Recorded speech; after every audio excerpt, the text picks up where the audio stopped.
Hello cinephiles. Mahavatar Narasimha ने फिर से इंडियन एनिमेशन इंडस्ट्री को रिवाइव किया है। महावतार नरसिम्हा का India net collection 250 crore 29 lakh रुपए रहा और इसका world wide collection 325 crore 74 lakh रुपए। यह नंबर एक एनिमेटेड मूवी के लिए काफी अच्छे है। महावतार नरसिम्हा का बजट अप्रॉक्स 30 से 40 करोड़ के अराउंड था। कंसिडरिंग बजट, मूवी ने अच्छी खासी कमाई करी है और ये एक इंडियन एनिमेटेड मूवी के लिए काफी इंप्रेसिव है।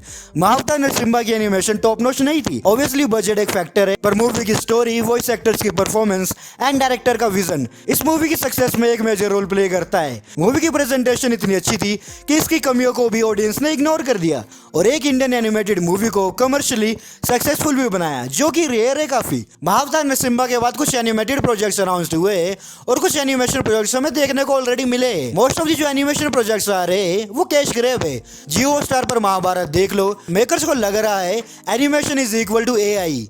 कोई एफर्ट्स नहीं लगा है एनिमेशन में, बस जो ट्रेंड में है उस पर एक एआई शो बना दो, ओटीटी प्लेटफॉर्म को बेच दो और उससे पैसे कमाओ। यकीन नहीं है तो जियो हॉटस्टार पर एआई महाभारत देख लो जाकर आप। इससे बेटर एआई क्वालिटी यूट्यूब पर देखने को मिल जाएगी। और इंडिया में मेकर्स को ऐसा क्यों लगता है एनिमेशन प्रोजेक्ट्स मतलब कुछ भी भगवान पर बना दो, या महाभारत पर या फिर रामायण तो है ही, उस पर बना दो। पर्सनली कोई दिक्कत नहीं है मुझे इससे, बस कंडीशन ये है मेकर्स ऑनेस्टी के साथ तो बनाए, जैसे महावतार नरसिम्हा के मेकर्स ने किया है। पर नहीं, इनको तो लगता है ऑडियंस तो पागल है, धर्म के नाम पर ऑडियंस को कुछ भी दिखा दो वो देख लेगी। ऐसा नहीं है मित्र, एफर्ट्स लगाने पड़ेंगे, नहीं तो कोई पूछेगा भी नहीं कुछ दिन के बाद आपके शो को। नेटफ्लिक्स पर कुरुक्षेत्र एक एनिमेटेड सीरीज रिलीज हुई है जो कि कुरुक्षेत्र में हुए महाभारत के युद्ध पर बेस्ड है। एनिमेशन ठीक है सीरीज की, पर मेकर्स ने कुछ ज्यादा ही क्रिएटिव लिबर्टी ले ली। मैंने स्टार्टिंग के कुछ एपिसोड्स देखे हैं जिनमें मेकर्स ने कुछ सीन्स को चेंज कर दिया।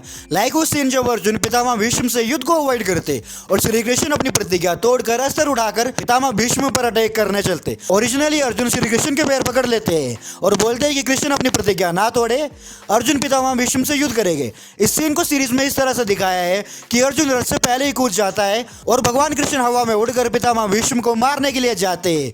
कोई जरूरत नहीं थी चेंज करने की। यही नहीं, मेकर्स ने गुरु द्रोणाचार्य के कैरेक्टर को भी काफी टोन डाउन किया है। लाइक धृष्टद्युम्न उनको युद्ध के पहले ही दिन मारने वाला था, वो गुरु द्रोणाचार्य को जमीन पर गिरा देता है एंड उसी टाइम शाम हो जाती है और युद्ध का टाइम खत्म हो जाता है। आई डोंट थिंक सो कि पहले ही दिन ऐसा कुछ हुआ होगा। इवन अर्जुन भगवान से रिक्वेस्ट करते हैं कि भगवान उनको अपना विश्व रूप दिखाए, पर इस सीरीज में भगवान खुद ही अपना विश्व रूप दिखा रहे बिना अर्जुन के बोलने पर। पॉइंट ये है कि अगर मेकर्स इस तरह के टॉपिक पर एनिमेशन प्रोजेक्ट्स बना रहे हैं तो मेकर्स की फर्स्ट प्रायोरिटी स्टोरी को एज इट इज रखना होना चाहिए। एनिमेशन को ऑडियंस फिर भी अवॉइड कर देगी अगर स्टोरी एज इट इज रही। आदिपुरुष इसका बेस्ट एग्जांपल है। वीएफएक्स सीजीआई को ऑडियंस कुछ हद तक इग्नोर कर देती अगर रामायण की स्टोरी को मेकर्स ने अच्छे से अडेप्ट किया होता। एनीवेज, एक सिक्के की हमेशा दो साइड्स होती है। कुछ फिल्म मेकर्स कैश ग्रैब के चक्कर में एनिमेटेड प्रोजेक्ट्स बना रहे हैं तो दूसरी साइड कुछ एनिमेशन प्रोजेक्ट्स ऐसे लग रहे हैं जिनको लेकर मेकर्स काफी सीरियस है। सबसे पहले तो obviously Baahubali the eternal war. अभी ऑफिशियली यूट्यूब पर इसका ट्रेलर नहीं आया है, पर बाहुबली द एपिक के साथ इसको रिलीज किया था थिएटर्स में। एंड ट्रस्ट मी, इसके एनिमेशन को फैंस आर्केन से कंपेयर कर रहे हैं। नेटफ्लिक्स पर एक एनिमेटेड सीरीज है आर्केन लीग ऑफ लेजेंड्स। आपने अगर सीरीज देखी है तो आपको पता होगा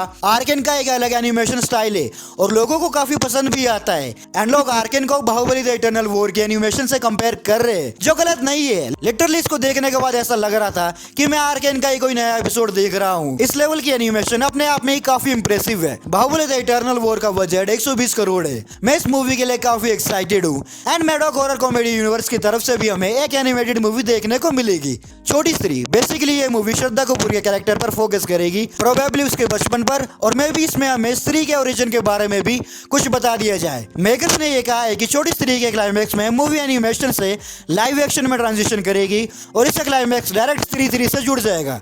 छोटी स्त्री थिएटर्स में रिलीज होगी। मैडॉक हॉरर कॉमेडी यूनिवर्स के मेकर्स ने अपनी अपकमिंग मूवी का जब स्लेट अनाउंस किया था उसमें इन्होंने छोटी स्त्री को कहीं भी मेंशन नहीं किया था। समझे दया? महावतार नरसिम्हा इफेक्ट। एनीवेज, छोटी स्त्री का कांसेप्ट इंटरेस्टिंग तो लग रहा है, बस मेकर्स कैश ग्रैब के चक्कर में ना बनाए इसे। और हाँ, Vayuputra Telugu pan India 3D animated ये मूवी भी रिलीज होगी नेक्स्ट ईयर, जो कि हनुमान जी पर बेस्ड होगी। इसको डायरेक्ट करेंगे चंदू मोंदेती। इन्होंने कार्तिकेय और कार्तिकेय 2 को डायरेक्ट किया है। मुझे नहीं पता कैसी होंगी ये मूवी, बस होप ये कैश ग्रैब ना बना दे मेकर्स, जिसके चांसेस लग रहे हैं मुझे इस बार। नो डाउट महावतार नरसिम्हा की सक्सेस के बाद इंडियन एनिमेशन इंडस्ट्री रिवाइव हुई है और मैं होप करता हूँ हमें कुछ अच्छे एनिमेटेड प्रोजेक्ट्स देखने को मिले फ्यूचर में और कुछ डिफरेंट भी। तो बस इस वीडियो में इतना ही। जोरो भाई, बाहुबली द इटर्नल वॉर के लिए काफी एक्साइटेड हूँ मैं।